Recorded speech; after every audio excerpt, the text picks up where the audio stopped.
What is going on with the Fraser Valley real estate market? After a strong October, sales actually slowed in November. So is it over already? Or is this just a seasonal lull? Or perhaps maybe it's the start of something even bigger. Well, let's dive into the numbers and find out exactly what is happening. But before we do that, really quickly, if you're new to this channel, my name is Glen Hopkins, and I make videos all about Canadian real estate and my local market of Vancouver and the Fraser Valley. So if that is something you're interested in, please be sure to hit that subscribe button. And of course, if you would like my help with either buying or selling a home here in the greater Vancouver area, there is a link in the description box below where you can schedule a call with me. Okay, so November's market, it saw a return to a more typical seasonal trend. And after October's sales boost, activity has actually slowed down. But here's the kicker. November 2024 sales were 28% higher than this same time last year. And that's a strong signal that buyers' confidence is growing even as we approach the holidays. But those numbers, they do tell a more nuanced story. You see, the Fraser Valley Real Estate Board, it reported 1,136 sales last month.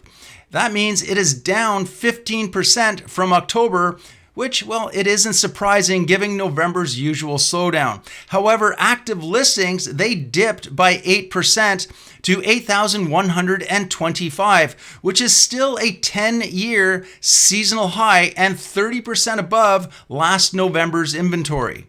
Now, when we take a look at new listings, they also took a hit, dropping 26% to 2,367.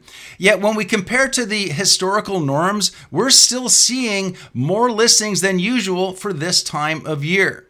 And so the result is, well, we're seeing a balanced market with a sales to active ratio of 14%. Now, before we dive into the home prices, let's take a deeper look at how quickly properties are selling.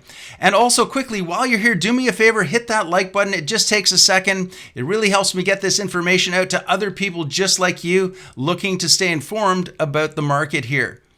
Okay, so now that you've done that, let's take a look at how long homes are taking to sell. And with a single family detached home, they're averaging 43 days on the market.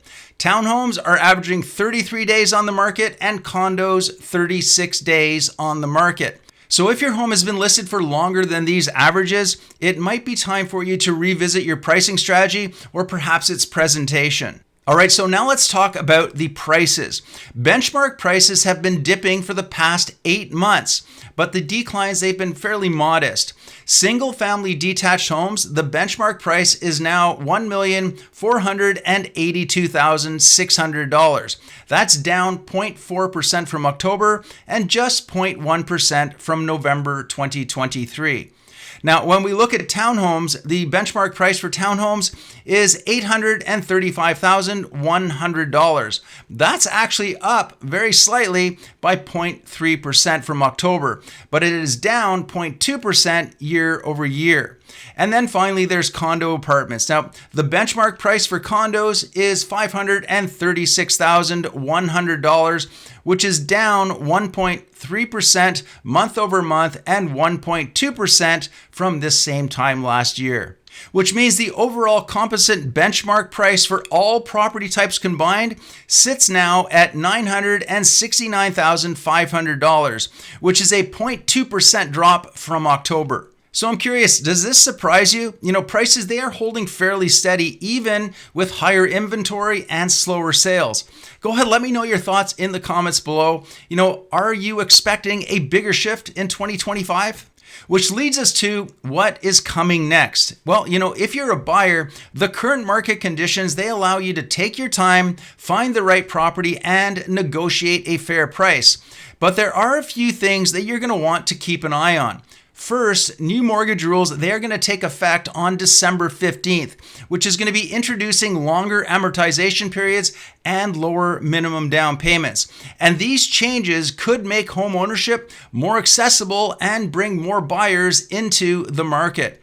And secondly, the Bank of Canada, their next interest rate announcement is just around the corner on December 11th. And many experts are predicting another 0.25% rate drop, which, if that happens, could be another nudge for buyers who've been on that fence for so long. Now, lower rates not only reduce borrowing costs, but they can also reignite competition within our marketplace. So if both of these factors align, you could see some serious momentum heading into the new year. Now, in my next video, I'm going to be breaking down these new mortgage guidelines and explore how they could reshape the Fraser Valley real estate market in 2025. So stay tuned, because it's information that you are not going to want to miss. Until then, what are your thoughts on the current market? Go ahead, share your experience in the comments below, and let me know, of course, if you have any questions. I'm always happy to help however I can. Otherwise, I will see you in the next video.